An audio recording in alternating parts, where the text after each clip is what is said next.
Hello dear students, उम्मीद करते हैं कि आप सब खैर वाफियत से होंगे। पेपर में कैसे लिख के आना है ये हमारी बुक पे मौजूद है और हम इस वीडियो में सिर्फ चीज़ों को समझेंगे। इस वीडियो को देखने के बाद अगर आप बुक से रीड करेंगे तो आपको एक एक चीज़ की समझ आ जाएगी। हमने दो इंटीजर्स लिए हैं ए और बी, ठीक है। डिविजिबिलिटी का मतलब होता है डिवाइड करना, ठीक है। हम कहेंगे A divides B, A B को डिवाइड करता है, या हम कहेंगे बी डिवाइड्स ए, ठीक है। हम कहेंगे ए डिवाइड करता है बी को या बी डिवाइड करता है ए को अगर वहाँ पे एक इंटीजर सी आ जाए। अगर वहाँ पे एक इंटीजर सी आ जाए और हम इसको बी इज़ इक्वल टू ए सी लिख सकें। इसी तरह हम कहेंगे बी डिवाइड करता है ए को अगर वहाँ पे एक सी इंटीजर आ जाए और हम लिखेंगे A is equal to B C. Example एक से समझते हैं कि अगर मैं ए की वैल्यू ले लूँ 2 और बी की वैल्यू ले लूँ 14, ठीक है। तो मैं कहूँगा 2 डिवाइड करता है 14 को अगर मैं इसको इस फॉर्म में लिख सकूँ, यानी कि 14 is equal to 2 multiply by some integer c लिख सकूँ। क्या यहाँ पे कोई इंटीजर आएगा जिसको मल्टीप्लाई करूँ तो आंसर 14 आ जाए? 7 एक इंटीजर है जिसको 2 से मल्टीप्लाई करूँ तो आंसर 14 आ जाएगा। ये एक इंटीजर है, इसका मतलब है कि 2 डिवाइड करता है 14 को। इसी तरह एक और एग्जांपल लूँ, अगर ए की वैल्यू मैं 3 ले लूँ और बी की वैल्यू मैं 14 ले लूँ, ठीक है। फिर हमने देखना है कि 14 is equal to 3 multiply by, यहाँ पे कोई सी एग्जिस्ट करता है, यहाँ पे कोई इंटीजर एग्जिस्ट करता है कि किसी इंटीजर को इससे मल्टीप्लाई करूँ तो आंसर 14 आ जाए? तो कोई भी इंटीजर एग्जिस्ट नहीं करता, तो इसका मतलब है ए डिवाइड नहीं करता बी को, या 3 जो है वो 14 को डिवाइड नहीं करता। ये हमारी डिविजिबिलिटी होती है। अब डिविजिबिलिटी के लिए हमने एक ख़ास सिंबल बना दिया। हम बार बार ये कहते फिरे A divides B, A divides, ये लिखते फिरे, तो इस लिखने के मसले से बचने के लिए हमने इसके लिए डिवाइड्स के लिए एक सिंबल बना दिया, ये वाला, ठीक है। अगर हमने लिखना हो A divides B, A divides B, तो इसके लिए हम यूज़ करेंगे ए डिवाइड करता है बी को, तो इसका मतलब है कि बी इज़ इक्वल टू ए सी और सी कोई भी इंटीजर हो, ठीक है। तो ये हमारी डिविजिबिलिटी थी, बुक से पढ़ेंगे तो आपको समझ आ जाएगी। हम इसको लिख सकते हैं ए डिवाइड्स बी, या b is a multiple of a, या b is divisible by a, तो ये हम, या a is a factor of b, हम कुछ भी लिख सकते हैं। इसी तरह अगर ए जो है वो बी को डिवाइड नहीं करता, ए डज नॉट डिवाइड बी, ए जो है वो बी को डिवाइड नहीं करता, तो हम सिंबल यही यूज़ करेंगे, बस इसके ऊपर ये छोटी सी लाइन लगा देंगे और इसका मतलब है कि बी जो है वो ए सी की फॉर्म में नहीं लिखा जा सकता, यानी कि इस फॉर्म में नहीं लिखा जा सकता। नेक्स्ट अब हम चलते हैं कि जो चीज़ जिससे हमने डिवाइड करना है, यानी कि डिवाइज़र, यहाँ पे बात करें तो A divides B, A divide कर रहा था। यहाँ पे बात करें तो B divides A, B A को डिवाइड कर रहा था। तो हमारे पास डिवाइज़र है वो ज़ीरो नहीं होना चाहिए, क्योंकि अगर हम किसी चीज़ को ज़ीरो से डिवाइड करें तो वो अनडिफाइंड हो जाती है, ठीक है। यानी कि दो इंटीजर हमने लिए हैं, अगर हम कहेंगे ए डिवाइड करता है बी को तो फिर A not equal to zero. अगर हम कहें बी डिवाइड करता है ए को, B not equal to zero. जो भी दो इंटीजर्स लिए हैं उनमें से जो इंटीजर दूसरे इंटीजर को डिवाइड करता है वो ज़ीरो के इक्वल नहीं होना चाहिए। अगर ज़ीरो के इक्वल हो गया तो हमारी डिविजिबिलिटी अनडिफाइंड हो जाएगी, डिविजिबिलिटी अनडिफाइंड हो जाएगी।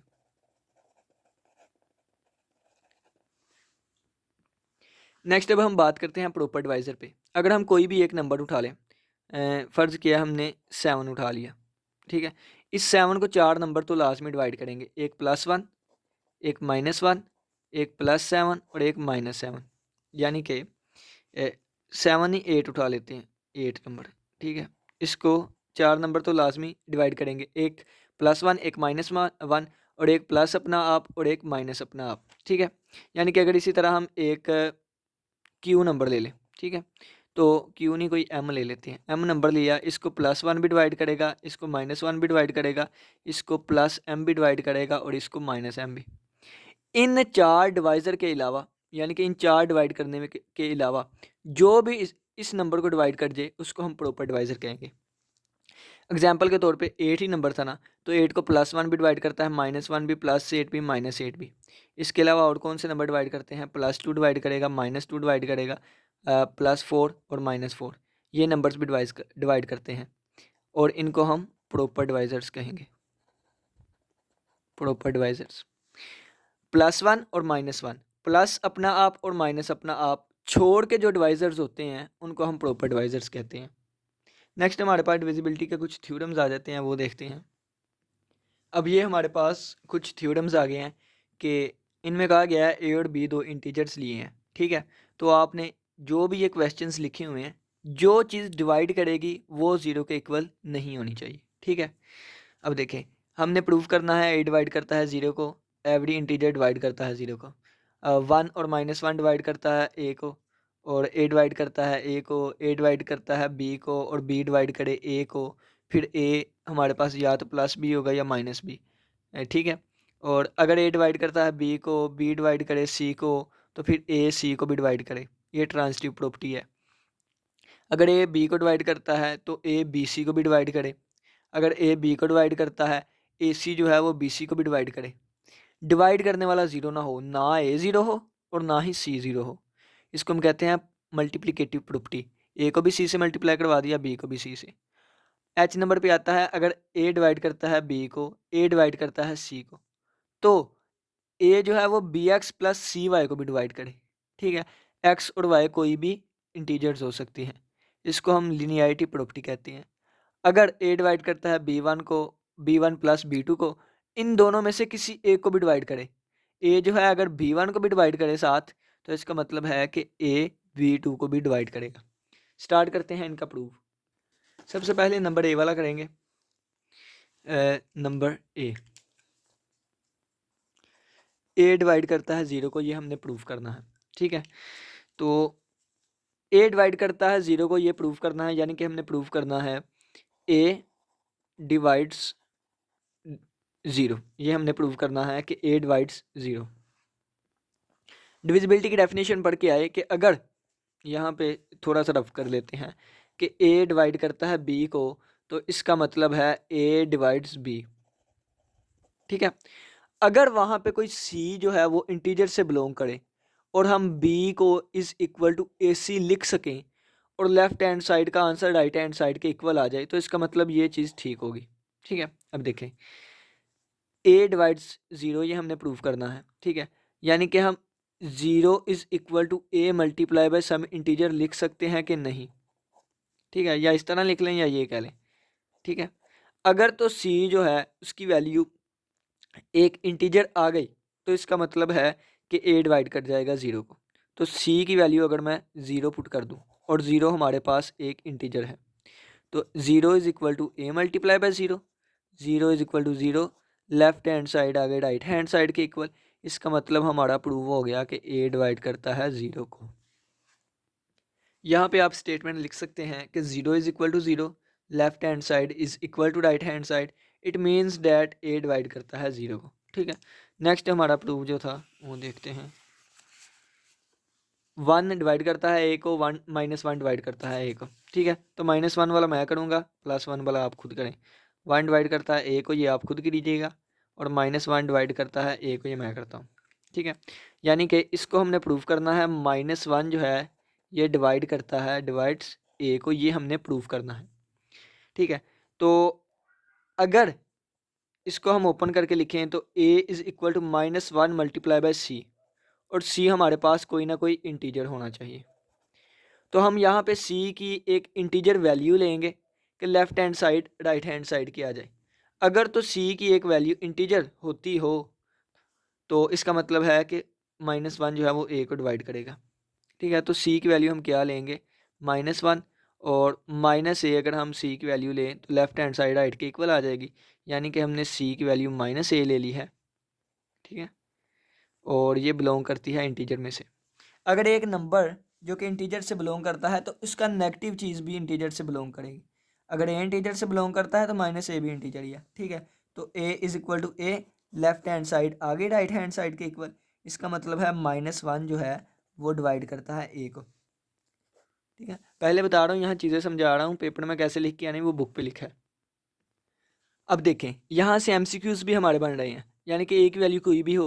एमसीक्यू बता सकता है कि 7 जो है वो डिवाइड करता है 0 से, एक ही वैल्यू कोई भी ले लें। अब देखें -1 जो है वो डिवाइड करता है, एक वैल्यू कोई भी ले लें, 8 ले लें, तो ये भी ठीक है, ठीक है। तो अब ये देखें एक वैल्यू अगर हम 9 पुट कर लें, तो क्या 9 डिवाइड करता है 9 को? तो बिल्कुल करता है, ठीक है ना। डिवाइड करने का मतलब होता है रिमाइंडर 0 आ जाए, तो 9 को अंदर रख के 9 पे डिवाइड किया, 9 1 जार 9, रिमाइंडर 0 आ गया, इसका मतलब डिवाइड कर गया। अब इसको हम प्रूफ करेंगे, तो प्रूफ करने के लिए दोबारा वही कि ए डिवाइड करता है ए को, इसका मतलब कि हम ए सी लिख सकते हैं। A is equal to A multiply by some integer C, और सी की वैल्यू हमने एक इंटीजर लेनी है।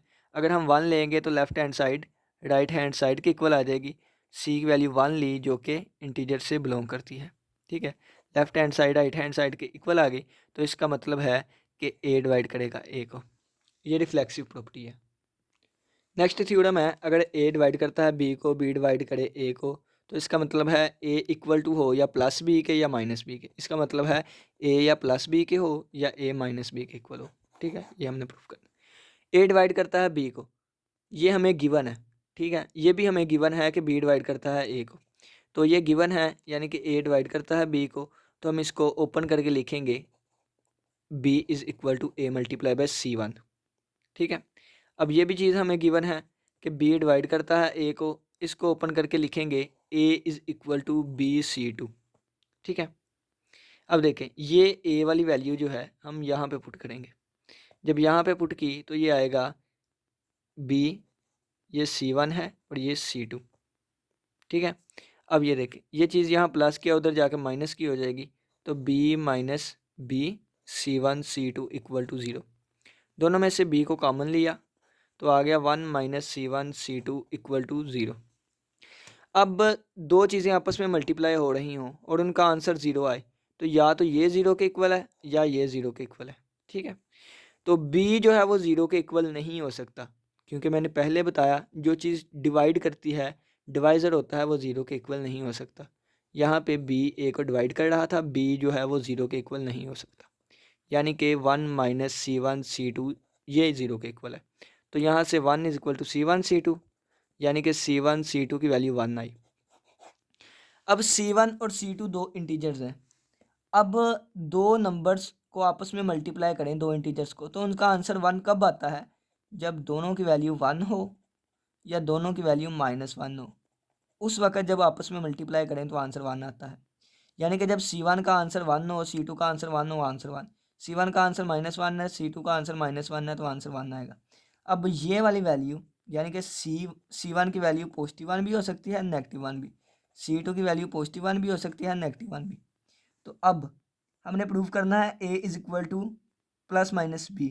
तो ये वाली इक्वेशन उठाई हमने, ये वाली, तो a is equal to BC2। तो C2 की वैल्यू +1 भी हो सकती है, -1 भी। एक दफ़ा हमने +1 रख दी और एक दफ़ा हमने -1 रख दी। तो ये देखें a is equal to b आ गया और ये a is equal to -b आ गया, ठीक है। तो यही प्रूव हो गया कि a is equal to +-b। Paper में कैसे लिख के आना है, बुक पे लिखा हुआ है, यानी कि इसको ओपन करने के लिए हम लिखेंगे according to the definition of divisibility. फिर हम ये भी लिखेंगे C1 जो है ये बिलोंग करता है इंटीजर में से, C2 बिलोंग करता है इंटीजर में से। तो ये बुक से आप देख लीजिएगा सब कुछ प्रोसीजर। अब नेक्स्ट थ्योरम हमारे पास ट्रांजिटिव प्रॉपर्टी आई है। अब है तो थ्योरम, प्रॉपर्टी क्यों कहा गया? तो इन थ्योरम्स को हम एलिमेंट्री प्रॉपर्टीज़ भी कहते हैं, ठीक है। अगर ए डिवाइड करे बी को, बी डिवाइड करे सी को, तो ए डिवाइड करता है सी को। काउंटर एग्जांपल ले सकते हैं, ए बी कोई भी नंबर्स लेके प्रूफ करें ए बी को डिवाइड करता हो, बी सी को, तो फिर ए सी को भी डिवाइड करेगा, ठीक है। ये चीज़ें हमें गिवन है, ये प्रूफ करना है, ये प्रूफ करना है हमने। इसको अगर हम डिविजिबिलिटी की डेफिनेशन के अकॉर्डिंग ओपन करें तो C is equal to A multiply by some integer, यानी कि ये चीज़ हमने प्रूव करनी है, ठीक है। यहाँ से ये चीज़ें हमें गिवन है, एक ये और एक ये।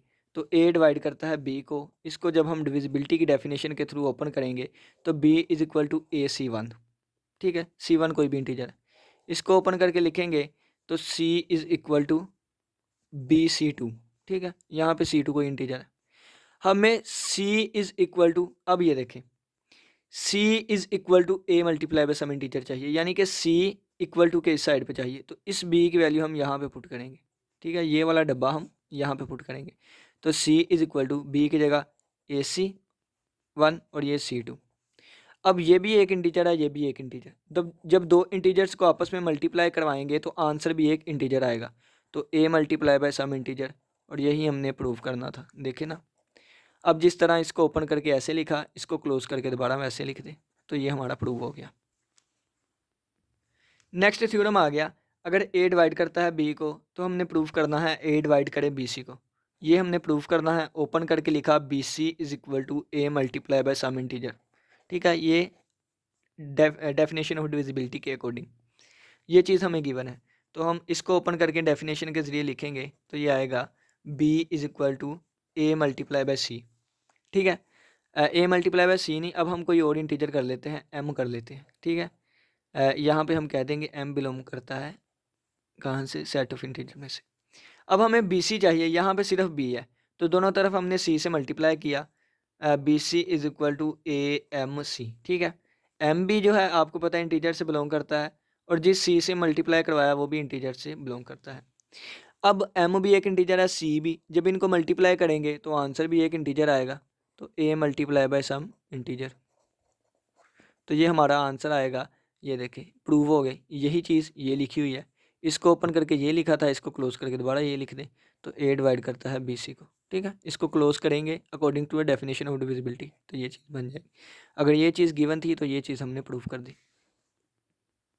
ये आपने करना खुद ही है, थोड़ा सा हिंट दे दूँ, ये हमने प्रूव करना है, ओपन करके लिखा यानी कि B C is equal to A C multiply by some integer, ये हमने प्रूव करना है। ठीक है, ये हमें दिया गया है तो इसको डेफिनेशन के अकॉर्डिंग ओपन करेंगे तो b is equal to A multiply by K, integer को k का नाम दे दे, m का नाम दे देते हैं। ठीक है, ए एम। तो अब देखें हमें बी सी चाहिए, तो दोनों तरफ c से मल्टीप्लाई किया, बी सी ए सी एम, तो ये तो आपको पता है कोई ना कोई इंटीजर है। ठीक है, ए सी मल्टीप्लाई बाय इंटीजर, तो ये चीज़ हमने प्रूव कर दी। देखें इक्वली है, इसको क्लोज करके हम ये ऐसे भी लिख सकते हैं, हमारा प्रूव हो गया। इसको लीनियरिटी प्रॉपर्टी कहते हैं, और ये नेक्स्ट थ्योरम है। ये चीज़ हमने प्रूव करनी है, अगर a डिवाइड करे b को और a डिवाइड करे c को तो हमने प्रूव करना है a डिवाइड करता है bx प्लस सी वाई को, तो bx plus C Y is equal to a multiply by some integer, ये हमने चीज़ प्रूव करनी है। ये दो चीज़ें गिवन है, a डिवाइड करता है b को डिविजिबिलिटी की डेफिनेशन के through, b is equal to A c one, a c भी यूज़ हो रहा है तो नाम चेंज कर लेते हैं ए एम वन। ठीक है, अब ये भी हमें गिवन है, a डिवाइड करता है c को, तो हम कह लेंगे according to definition of divisibility c is equal to A M two. ठीक है, एम वन भी इंटीजर है, एम टू भी इंटीजर है। हमें B X plus C Y चाहिए, तो बी एक्स चाहिए तो इसको x से मल्टीप्लाई किया दोनों तरफ, तो ये बन गया B X is equal to A M one X. ठीक है, ये हमें सी वाई चाहिए तो इसको दोनों तरफ y से मल्टीप्लाई किया, तो C Y is equal to A M two Y. अब B X plus C Y चाहिए तो इन दोनों को प्लस किया, तो left hand side left hand में प्लस हुई, और राइट हैंड साइड में प्लस हुई। यहाँ से ए कॉमन आ रहा है तो ए कॉमन आया, M one X plus M two Y. दो ये भी इंटीजर, ये भी इंटीजर, ये भी इंटीजर, इंटीजर, दो इंटीजर को प्लस करें मल्टीप्लाई करें आंसर इंटीजर ही आएगा। तो B X plus C Y is equal to A multiply by some integer, तो ये देखें यही हमने प्रूव करना था। इसको क्लोज करके ऐसे भी लिख सकते हैं, ए डिवाइड करता है B X plus C Y को, एक्स भी इंटीजर है वाई भी इंटीजर है। ठीक है, for all X Y belongs to integer. अब नेक्स्ट हमारे पास थ्योरम है कि अगर ए डिवाइड करता है B one plus B two को, अगर ए इसको डिवाइड करता है और इन दोनों में से किसी एक को भी डिवाइड कर जाए, जैसे कि बी वन को डिवाइड कर दिया, तो इसका मतलब है ऑटोमेटिकली दूसरे को भी डिवाइड करेगा। अगर टू डिवाइड करता है सिक्स को तो हम इसे लिखेंगे टू डिवाइड करता है टू प्लस फोर। तो अगर टू इन दोनों में से किसी एक को कर गया, अगर इसको कर जाए डिवाइड तो इसको भी करेगा, अगर इसको डिवाइड कर गया तो इसको भी करेगा। ये हमने प्रूव करना है, तो ये हमने प्रूव करना है। अगर ये है और ये है तो फिर ऐसे भी होगा, यानी कि हमने प्रूव करना है B two is equal to A multiply by, अब देखें यहाँ पे सी नहीं यूज़ हो रहा तो इंटीजर को हम सम इंटीजर। ठीक है, तो यहाँ पे सी नहीं यूज़ हो रहा तो हम सी का अब सहारा लेंगे। ठीक है, ये चीज़ हमें गिवन है, यानी कि ए डिवाइड करता है B one plus B two को डिविजिबिलिटी की डेफिनेशन के through, B one plus B two is equal to A multiply by some integer, C का नाम देंगे क्योंकि अब सी यहाँ यूज़ नहीं हो रहा, सी वन। इसी तरह ये चीज़ भी गिवन है, according to definition of divisibility B one is equal to A multiply by C two. ठीक है, तो अब ये बी वन की जो वैल्यू है हम यहाँ पे पुट करेंगे। ठीक है, तो B1 की जगह AC2 और plus B2 is equal to AC1। ठीक है, ये B2 is equal to AC1 और ये उधर जाके माइनस माइनस AC2। ठीक है, और B2 is equal to A common आ गया दोनों में से, C1 माइनस C2। एक इंटीजर में से दूसरा इंटीजर निकाल लें तो आंसर इंटीजर ही आएगा। 1 में से 8 निकालें, C1 1 है, C2 8 है, कोई भी तो आंसर नेगेटिव भी आएगा, तो है तो इंटीजर ही ना। ठीक है, यानी कि B2 is equal to A multiply by some integer, और यही चीज़ हमने प्रूव करनी थी, ये देखें।